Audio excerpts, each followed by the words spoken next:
Anthropic just plugged Claude directly into Blender, Autodesk, SketchUp, and Adobe. You can now create and modify 3D models through conversation.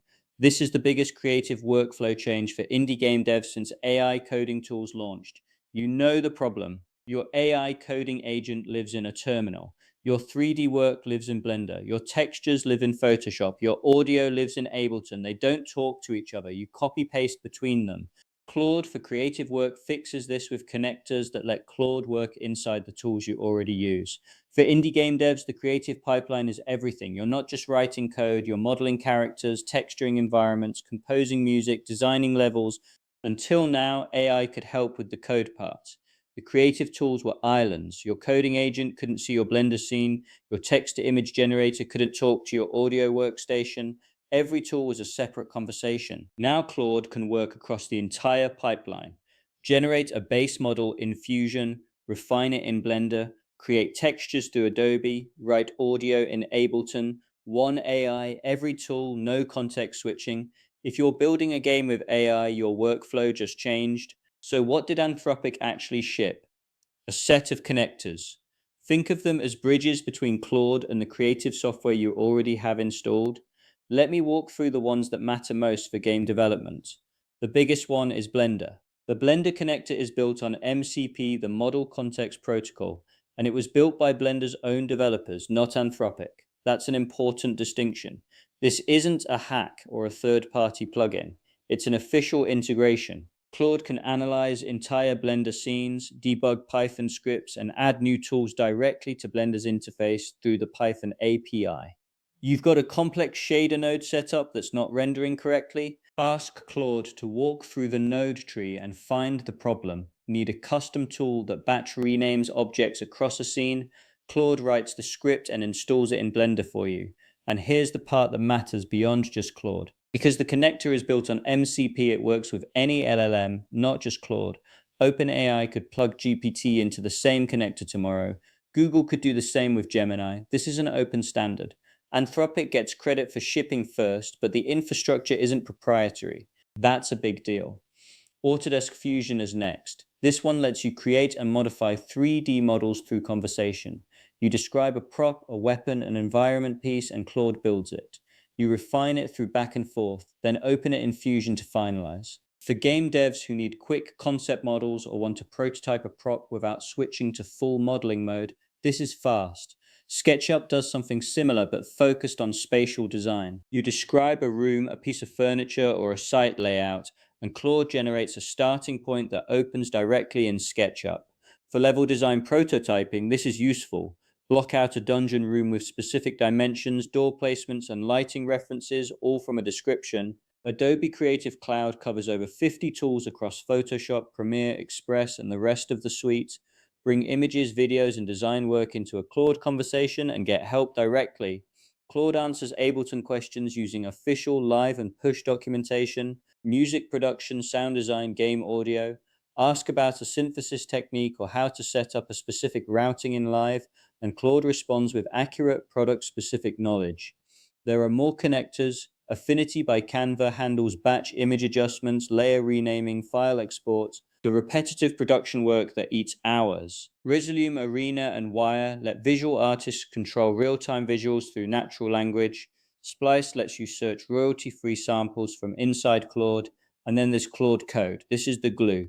Claude Code can write scripts, plugins, and generative systems for any of these tools. A custom shader for your game, a procedural animation script for Blender, a parametric model generator for Fusion. Claude writes the code, documented and reusable. Anthropic also launched partnerships with RISD, Ringling College, and Goldsmiths. Students get access to all of this, getting the next generation of creative professionals comfortable with AI-assisted workflows early. So what does this look like in practice for an indie dev? You're building a game, you need a 3D weapon model, you describe it to Claude inside Fusion, a sci-fi plasma rifle with glowing vents and a worn metal texture. Claude generates the base model. You refine it through conversation. Then you open it in Blender via the connector, and Claude helps you add rigging, optimize the mesh for real-time rendering, and write a custom shader for the glow effect. Meanwhile, you need background music for a level. You describe the mood to Claude inside Ableton. It suggests production techniques, helps you find samples through the Splice connector, and writes MIDI patterns you can drop into your session. The texture work, Claude helps you batch process assets through the Affinity connector, rename layers, export at multiple resolutions, apply consistent color grading across an entire texture set. The level layout, quick prototype in SketchUp, describe the room dimensions, the enemy spawn points, the cover positions, open it in SketchUp and iterate. One AI assistant across your entire creative pipeline. That's new. That didn't exist last week. Let me walk through how I'd actually set this up for a game project. Start with Blender, because that's where most of the 3D work happens. The connector gives Claude access to Blender's Python API. That means Claude can read your scene hierarchy, understand your node setups, and interact with your objects programmatically. Say you've got a character model with a complex material setup. 20 nodes, 3 UV maps, and something's off with the normal map in one specific area. Instead of clicking through every node manually, you ask Claude to analyze the material. It reads the node tree, identifies that the normal map's color space is set to sRGB instead of non-color, and tells you exactly which node to fix. 2 seconds versus 20 minutes of hunting. Or you need a procedural tool. You're placing trees across a terrain and you want variation in scale, rotation, and material properties. You describe the tool to Claude Code. It writes a Blender Python script that adds a custom panel to your interface. You get sliders for density, scale range, rotation offset, and randomization seed. The tool lives inside Blender. You run it whenever you need it. No copy pasting scripts from a chat window. The shader workflow is where this gets really interesting. Claude Code can write GLSL or HLSL shaders directly. You need a dissolve effect for when enemies die. Describe it. Claude writes the shader with noise-based edge detection, a color ramp for the burn line, and an alpha cutoff that animates over time. You get documented code you can drop straight into your game engine. Then you go back to Blender and Claude helps you create a matching preview material so you can see what the effect looks like before you export it. For the Fusion side, think about props and hard surface assets. You're building an inventory system and you need 20 different weapon models. Instead of modeling each one from scratch, you describe each weapon to Claude inside Fusion. It generates the base geometry, you refine the proportions, add details, and export. The conversation is your modeling tool. For prototyping, this is fast enough to change how you think about asset creation. The SketchUp workflow is for blocking out levels.